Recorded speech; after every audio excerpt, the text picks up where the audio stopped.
Šiandien minime du didžiuosius apaštalus Petrą ir Paulių. Abu labai skirtingi, bet panašūs savo dvasia. Vienas nešė Evangeliją žydams, kitas pagonims. Ir abu buvo nukankinti Romoje. Valandėlę sustokime prie šių neeilinių Jėzaus sekėjų. Jėzus su mokiniais vaikščiojo po Galilėją, skelbdamas gerąją naujieną ir gydydamas žmones iš visokių negalių. Plačiai sklido kalbos apie Jėzaus mokymą ir darbus. Žmonės spėliojo, kas yra šis nuostabusis Galilėjos mokytojas. Kartą Jėzus taip tiesmukiškai ir paklausė mokinius, ką jie mąsto apie jį. Petras atsakė, tu esi Mesijas, gyvojo Dievo sūnus. Petras išpažino savo tikėjimą. Jėzus pagyrė Petrą ir pažadėjo ant jo kaip ant uolos pastatyti bažnyčią, tikinčiųjų žmonių bendruomenę. Prisikėlęs iš numirusių ir pasirodęs mokiniams ant Galilėjos ežero kranto, Jėzus vėl klausė Petrą, Simonai,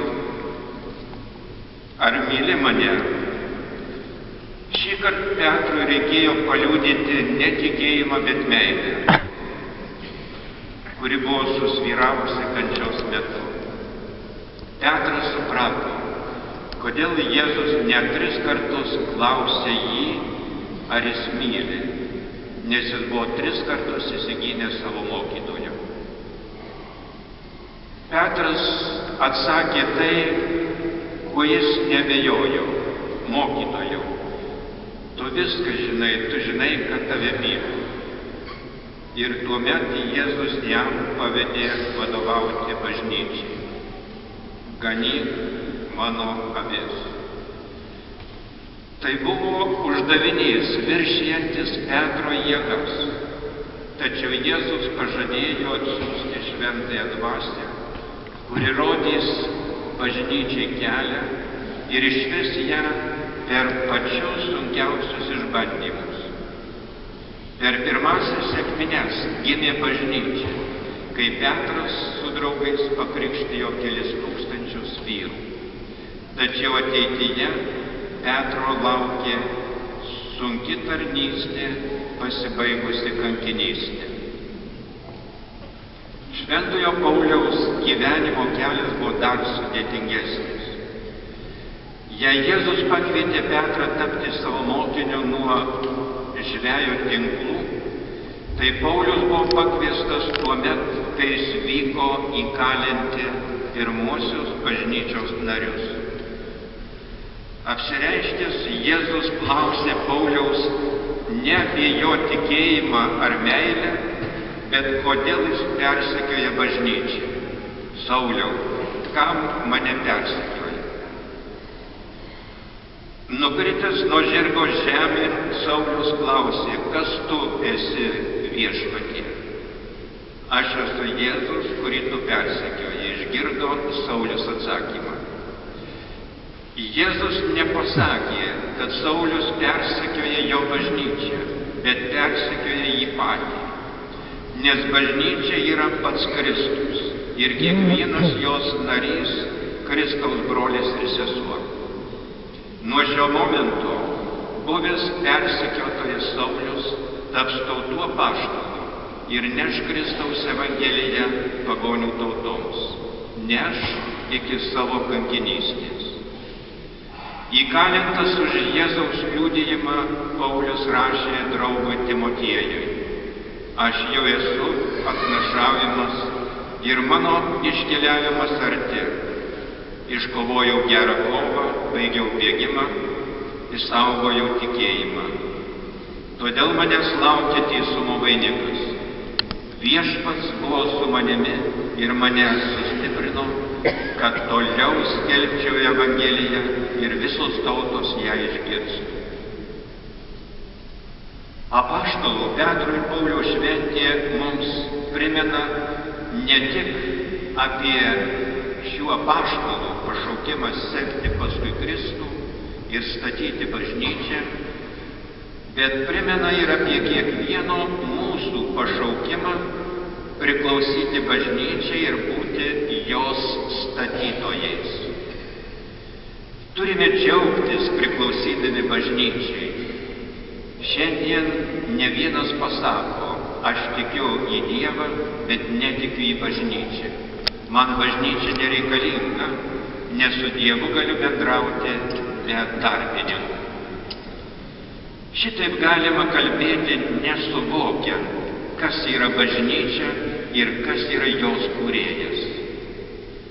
Popiežius Pranciškus kalba, viešpats patikėjo savo išgelbėjimo žinią žmonėms, liudytojams, ir per mūsų brolius ir seseris su jų dovanomis ir ribomis mus sutinka ir leidžia save atpažinti. Su dėkingumu, toliau aiškina popiežius, turime galvoti apie tuos, kurie buvo prieš mus ir kurie mus priėmė bažnyčioje. Niekas netampa krikščioniu pats savaime, jei tikime, jei mokame melstis, jei pažįstame viešpatį ir galime girdėti jo žodį, jei jaučiame jį šalia ir atpažįstame broliuose, tai todėl, kad kiti pirmiau nei mes gyveno tikėjimu ir jį mums perdavė, mus jo išmokė. Jei tik pagalvosime, išvysime daugybę brangių veidų prieš save.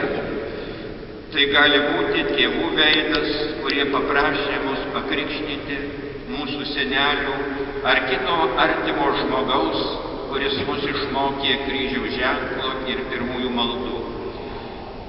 Galbūt klebono, kunigo, katecheto, kurie mums perdavė tikėjimo turinį, padėjo bręsti kaip krikščionėms. Tai yra bažnyčia. Didelė šeima, kurioje yra priimama, kurioje išmokstama gyventi kaip tikintiems ir viešpaties Jėzaus mokiniais. Pavojinga pagunda mąstyti, kad galima pačiam susirasti Dievą, jį pamilti ir sekti paskui jį. Būtų Dievo gundymas laukti, kad jis mums apsireikštų, kaip tai padarė Pauliaus atveju. Jeigu Paulius nebūtų rūpinęsi savo tikėjimu, vargu ar jam Jėzus būtų apsireiškęs. Tačiau Paulius gynė savo tėvų tikėjimą ir pirmieji krikščionys jam atrodė tarsi sektantai, kurie jo tikėjimą griauna. Jo širdis buvo atvira tiesai ir gėriui, todėl Jėzus pakvietė jį nešti Evangeliją pasaulio tautoms. Mus gali trikdyti sutinkami blogi krikščionys ar net kunigai, kurių elgesys kartais nesuderinamas su Evangelija. Visuomet atminkime, kad Jėzus savo bažnyčią pastatė ne ant šventųjų, bet ant nusidėjėlių. Juk Petras net 3 kartus buvo įsigynęs Kristaus, o Paulius garsėjo krikščionių persekiojimu. Todėl nereikėtų nustebti, jei pamatytume pašauktuosius liudyti Evangeliją, klystančius ar net nusidedančius. Liūdniausia yra tuomet, kai klystantieji nedaro atgailos ir pasilieka savo nuodėmės. Dėkokime Dievui, kad jis mus pašaukė būti bažnyčios nariais. Džiaukime šiuo pašaukimu, bet drauge mąstykime, kaip padėti kitiems surasti kelią pas Jėzų. Būdami bažnyčios nariais, mes esame Jėzaus rankos ir kojos, kurios turi ieškoti Dievo nepažįstančių bendraamžių. Mes turime būti Jėzaus širdimi, kuri mylėtų šalia mūsų esančius žmonės. Ir jo balsu, kuris skelbtų džiugią karalystės evangeliją. Dabar, kai bus teikiami diakonui kunigystės šventimai, palydėkime jį maldą, kad jis visą gyvenimą išsaugotų apaštalų Petro ir Pauliaus idealizmą, pasišventimą nešti Evangelijos žinią į pasaulį. Ir jei reikės už tą skelbimą, už tą nešimą, liudijimą, prisijimti bet kokius išbandymus. Amen.